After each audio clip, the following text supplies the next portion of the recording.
Isaías capítulo 38. A doença de Ezequias e a sua cura maravilhosa.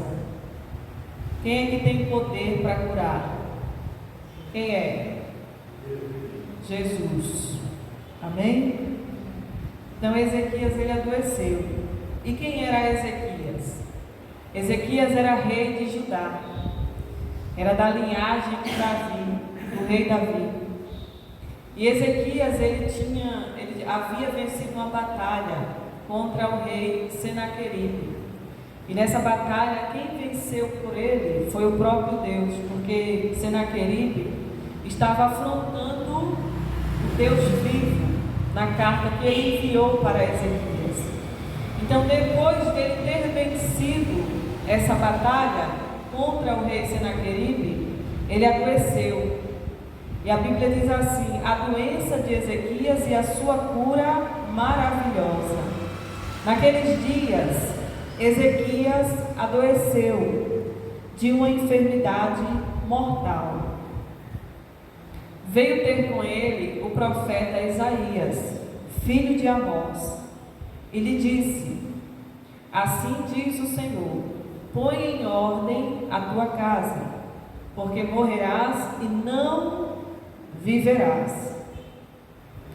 Então virou Ezequias o rosto para a parede e orou a quem? Ao Senhor. O que acontece? Tem muitas pessoas que recebem na vida dela, na casa dela, às vezes involuntariamente, sem ela pedir, sem ela querer, sem nada. Tem pessoas que dizem assim: fulano, eu estou vendo isso na tua vida, fulano, eu estou vendo aquilo outro na tua vida, fulano, tu não vai viver não, fulano, não sei o que lá. Uma das coisas que nós temos que ter para saber se de fato é Deus falando ou não, é ter discernimento espiritual. Discernimento espiritual. Porque tem muitas pessoas que ela vê muitas coisas na vida dos outros, mas ela não vê os erros que ela está o quê? Cometendo. Ela não vê o que ela está fazendo. Então ele aqui, esse profeta, foi enviado por Deus. Ele foi enviado por Deus para falar com Ezequias. Porém, você sabe que muitas das vezes na vida da gente tem pessoas que falam determinadas coisas que não vêm de Deus. E essas coisas, na maioria das vezes, se você não estiver bem espiritualmente falando, se você não estiver bem mentalmente, essas coisas têm o hábito de derrubar você espiritualmente falando. Como muitas das vezes aconteceu de pessoas procurar tanto ao pastor Jair quanto a mim e falar assim: pastor, eu fui em um lugar, ou uma pessoa falou que eu ia descer a sepultura, aí eu parei de ir para a igreja, eu deixei de buscar Deus.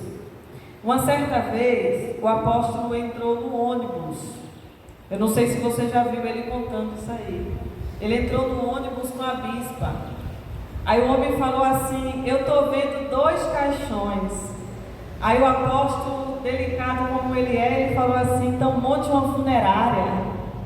Você está vendo 2 caixões, então monte uma funerária. O que ele queria dizer com isso? Que o apóstolo e a bispa iam o quê? Morrer. Aí o apóstolo falou na lata dele: então monte uma funerária. Você não está vendo caixão? Monte uma funerária.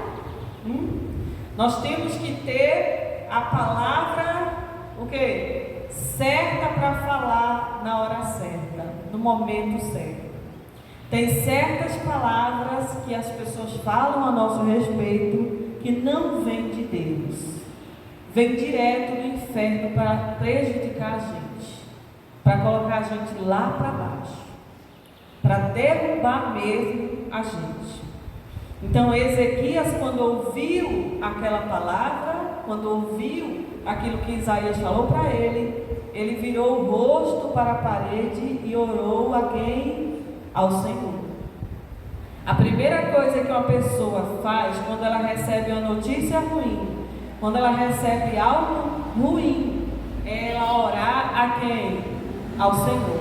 É ela não deixar aquela palavra entrar na mente dela e ficar ali perturbando ela, tirando a paz dela, tirando o sossego dela. Ela recebeu uma notícia ruim, ela ouviu algo ruim, ela vai imediatamente e ora a Deus, e ora ao Senhor. E o Senhor vai ali trazer o conforto para ela, vai trazer o refrigério para a alma dela. E se for alguma coisa ruim, o Senhor vai repreender.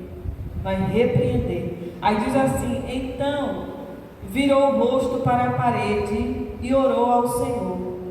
E disse: lembra-te, Senhor, peço-te, de que andei diante de ti com fidelidade, com inteireza de coração, e fiz o que era reto aos teus olhos. E chorou o quê? Muitíssimo. Ezequias chorou muitíssimo. Só que ele pediu para que Deus se lembrasse dele, porque a Bíblia diz no livro de Crônicas, no capítulo 30, que ele, Ezequias, quando ele começou a reinar, com 25 anos, ele fez o que era reto perante o Senhor, segundo tudo quanto fizera Davi seu pai.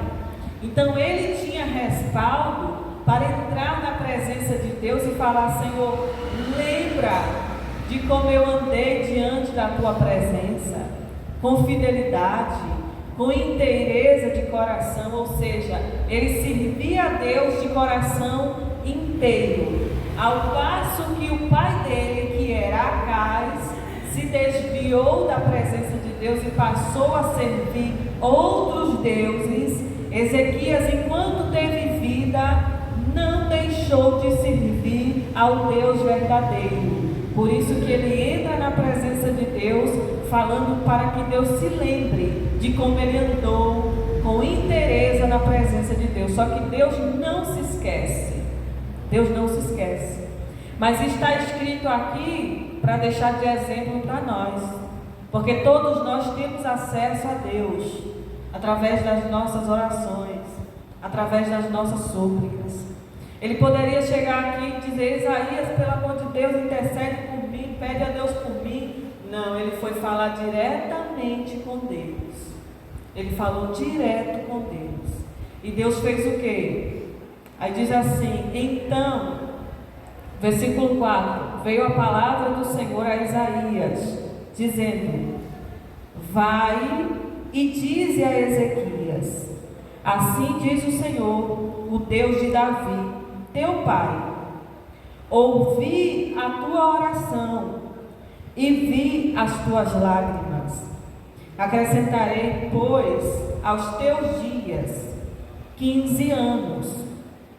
Livrar-te-ei das mãos do rei da Assíria, a ti e a esta cidade, e defenderei esta cidade. Ser-te-á isto da parte do Senhor como sinal de que o Senhor cumprirá esta palavra que falou. Eis que farei retroceder 10 graus a sombra lançada pelo sol declinante no relógio de Acás. Assim retrocedeu o sol os 10 graus que já havia declinado. Amém? Deus, você recebeu uma notícia ruim, alguém falou algo ruim para você, busque a Deus, ore. E outra coisa, tem pessoas que chegam com certas palavras e você não tem que orar, não, você tem que repreender. E na maioria das vezes, repreender na frente da pessoa. Está repreendido isso que você falou. Eu não aceito isso não. Eu não aceito essa sua palavra não. De derrota não na minha vida não. Amém? Não dá ouvido. Você sabe que palavra tem o quê? Palavra tem o quê? Poder. Palavra tem poder.